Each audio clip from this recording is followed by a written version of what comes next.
Hello, Internet. It is Adam Malik Aaron, and welcome back to my holiday 2019 box office predictions. And today, we're going to be talking about Terminator Dark Fate. Dark Fate, Dark Fate. That's actually quite a fitting name for not just this movie, but the Terminator series as a whole. And you'll soon see why. So we're going to go over the pros. Yes, there are pros for Dark Fate. And the cons. In fact, so many cons. This video is going to last longer than most of my normal videos do. Because there's so much to talk about. And almost none of it is good. So let's get right to it. Pros. This is the Terminator series. One of the most important series in the history of sci-fi. The first two Terminator movies, The Terminator and Terminator 2 Judgment Day, are both classics. I mean, the original Terminator, which was released way back in 1984, about 35 years ago.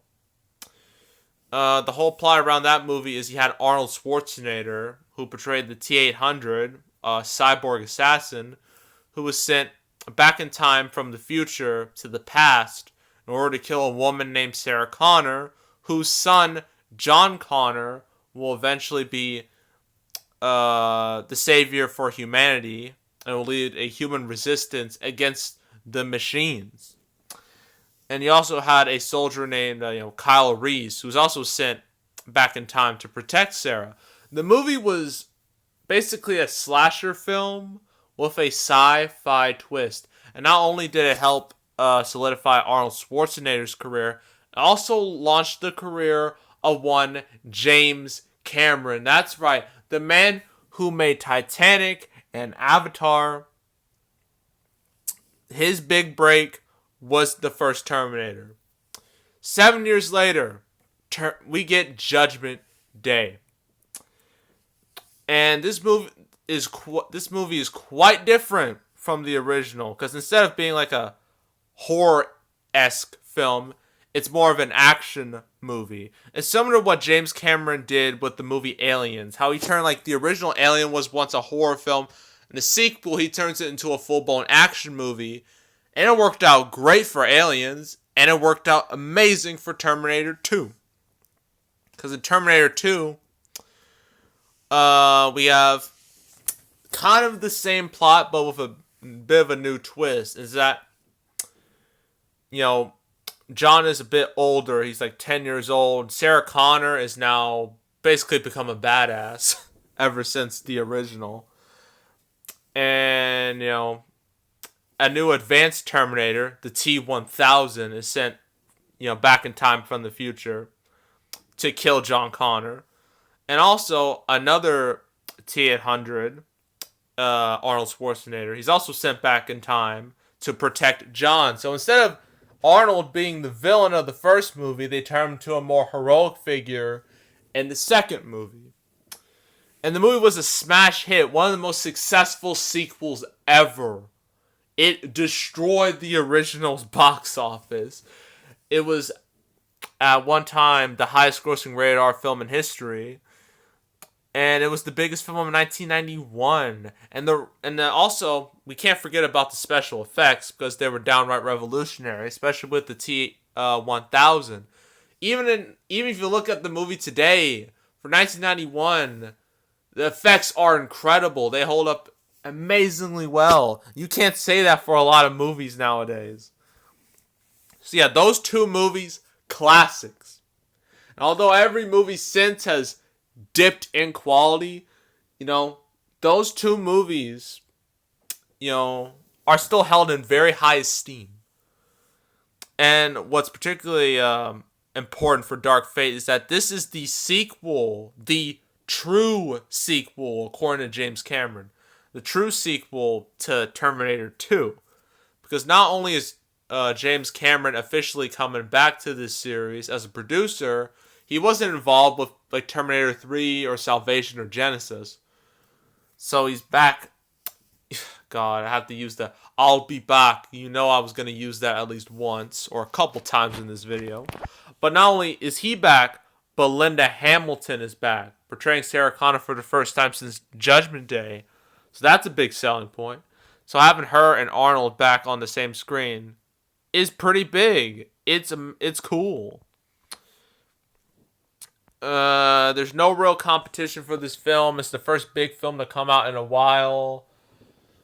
It's also going back to its R-rated roots, because the last two Terminator films, Salvation and Genesis, were both PG-13, and that kind of turned some fans off. This one's going back to a more hard R rating, which could help it a little bit. And also, despite the fact that Genesis, it bombed in America, it did very well overseas. So realistically, this could do well overseas too.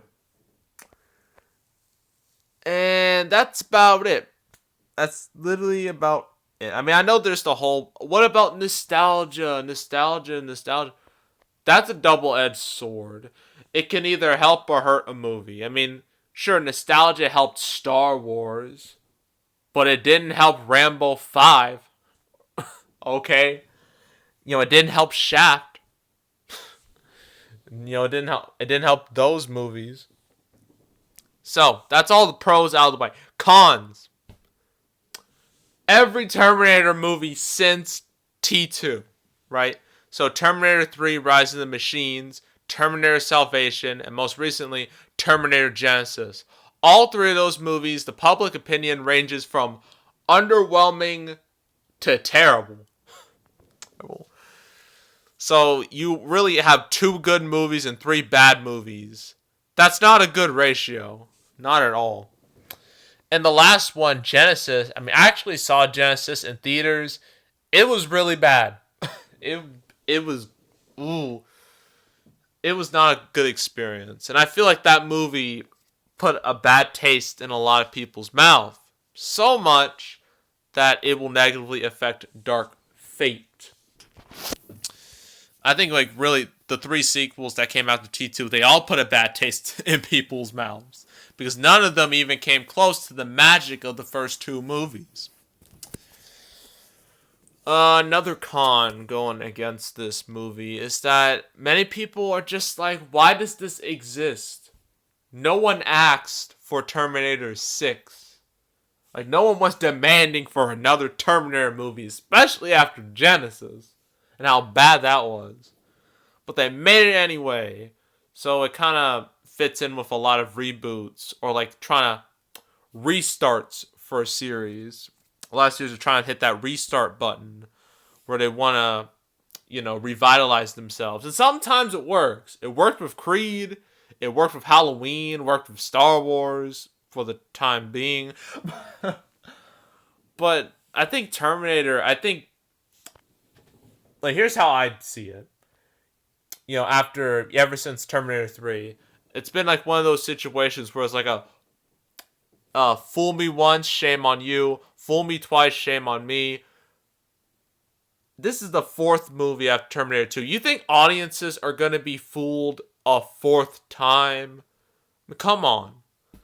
Audiences weren't fooled a 4th time with Transformers. Eventually, they gave up on that series until they finally made a good movie with Bumblebee. What makes you think people are just going to rush to the theater to see Dark Fate after going through not 1, not 2, but 3 underwhelming movies in a row? Come on. You think audiences are that naive? You think the fans are going to be a bunch of sheeple? Come on, Paramount. Think about it. You have to think about this. Another con. We got to talk about this. It's kind of crucial. The SJW wokeness of the film.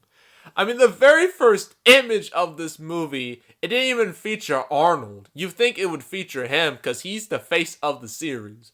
But no. It featured Sarah Connor, an older Sarah Connor, and 2 characters. You got this, one younger Hispanic girl. I don't even care about her name. It doesn't matter. And you got this tall girl. God, Tall Girl reminds me of that Netflix movie. God, I heard it was really bad. But we're not talking about Tall Girl. yeah, a tallish girl, and many people were making jokes about it. They were calling her like a Justin Bieber clone, which, to be honest, I thought that was pretty funny. And I'm just like, this is how you start. This is how you start your promotional campaign with that. The picture looked terrible. Like, it looked just as bad as like the early photos of Genesis. Like, wow. Like, way to start off on the wrong foot. And there are just all these things, the media is trying to say, like, anyone who's against Dark Fate, anyone who's critical of Dark Fate is like a sexist and misogynistic. And I'm just like, no one cares that no one's. The thing is, the problem is, there is. Trying to word my words right. The problem is, it's not because they're women, alright? If it was because of that, they never would have saw these movies in the first place. Because, Linda Hamilton, Sarah Connor is a crucial part to these movies, at least the first two. And she's one of the most famous action movie heroines ever. So people don't hate her at all. I think it's just because the quality of the female characters. That's the problem. Because instead of writing good, well-developed characters, they just want to put characters on screen and be like, hey, we're progressive, we're woke, we're diversity, that thing. And I hate that. I hate that so much. I'm like, why can't you hire good writers to come up with good characters instead of just throwing these generic, bland, boring characters on screen and basically baiting people into, criticizing them? That way you can be like, you can point the finger at them and be like, haha, you're a sexist, exposed. It's so stupid. It's the stupidest thing ever. And then Tim Miller, who originally did, the first Deadpool movie, you think that would be a pro, but then he got kicked off. He didn't make Deadpool 2, which is why he made this. But he said, I think it was back in July, he said, he said, oh, the character of Grace, it'll scare the F out of misogynistic internet trolls. And I'm like, Tim, why would you say that? What are you doing? Saying stuff like that is, you're guaranteeing yourself a flop. Because, first of all, you don't insult the audience. Alright? Especially for a movie audience. You don't insult the audience. You never do. Because if you do, you think they're just going to ignore it and just accept it no matter what. And sometimes they do. They just ignore it. But other times, they listen. And they don't show up. And when they don't show up, that's a problem for you and the studio. So, Tim, what are you doing? That was a terrible decision. Maybe it was a good thing you were kicked off the Deadpool series. Alright, next con. Trying to think. The trailers. The trailers were weak. They did not look interesting at all. They looked very low energy.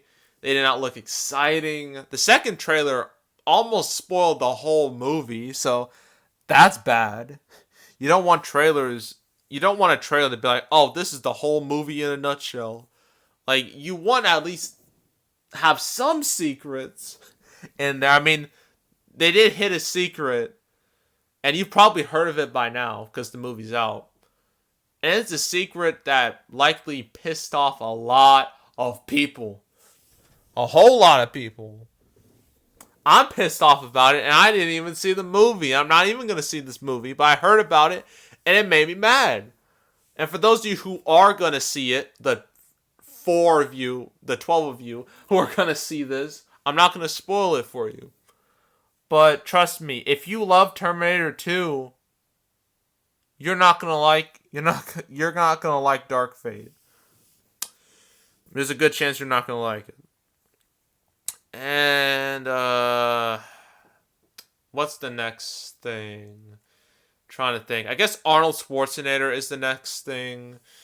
His drawing power has definitely been diminished over the years. like since like what 2 decades ago, like the late '90s, early 2000s. His drawing power just slipped. Then he became the governor of California. He banged the maid. So that's not a good look. He came back. He did some Expendables movies. And then all of his solo movies pretty much tanked. And so did Genesis. And Genesis, they built it all around him. So that's probably why they gave him a more smaller role in Dark Fate. Because they didn't want to make that mistake again. So yeah, he's not exactly going to help this movie. Next con, overseas. We usually don't talk about overseas that much, like not in detail. But the movie did open overseas early in a few countries, and it did weak, like weaker than weak. It did quite poor. And overseas, this is this movie's only salvation is overseas. And when overseas is not responding well to your movie, you're doomed. You are absolutely doomed. And nothing's going to save you at that point. And, for what I've read some early numbers about the film, especially overseas in China. China was a big market for Genesis. Even though it tanked in America, it did a lot better in China, right? So you think, oh, China would like this movie too. Nope. It's doing poor. So if the movie's released and China's doing poor, there's a great chance the whole movie worldwide will do poor. Anything else? Trying to think. Anything else? I guess the final thing is just a hectic schedule. The schedule is going to be brutal. It's going to be intense for the rest of the year.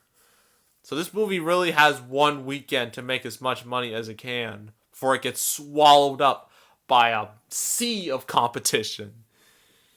And, judging by the reviews, you see the score, and you're just like, oh, that's not that bad.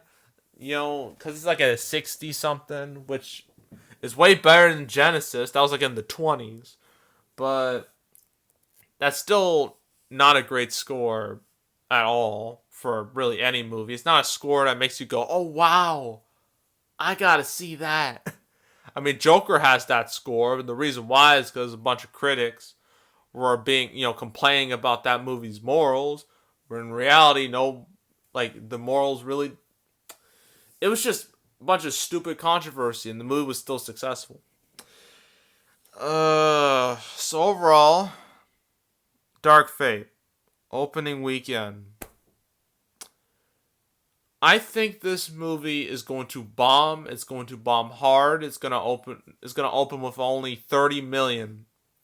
So around the same ballpark as Men in Black International and Dark Phoenix, two of the biggest bombs this year. And overall, probably make like 70 to 80 million, which would make it, in terms of inflation-wise and ticket sales, it would be the worst performing Terminator movie ever. It'll do worse than the original, which is quite the feat. And I don't know, worldwide, probably 300 million. Again, in that same Dark Phoenix, Men in Black International ballpark, which is a truly terrible number, considering this movie cost like $185 million. So this movie's going to lose a decent amount of money in the end. So yeah, Dark Fate. This is how we're starting November, with this. These four, really, it's so pathetic. Thankfully, the next weekend is a lot better. It's a bit more exciting. Because next week, we're going to talk about a movie that I think people will actually watch. And that movie is Dr. Sleep. We're going to talk about that in the next video. Did I say next week? You know what I mean. Next video. So yeah, that is all. Make sure to subscribe, like this video, leave a comment. You want to go check out my past predictions. I have some playlists. Summer 2019, blockbusters, non-blockbusters. I've done fall 2019 too. Currently doing holiday 2019. I still gotta do October recap, and that's it. That's all. I'm out. Bye.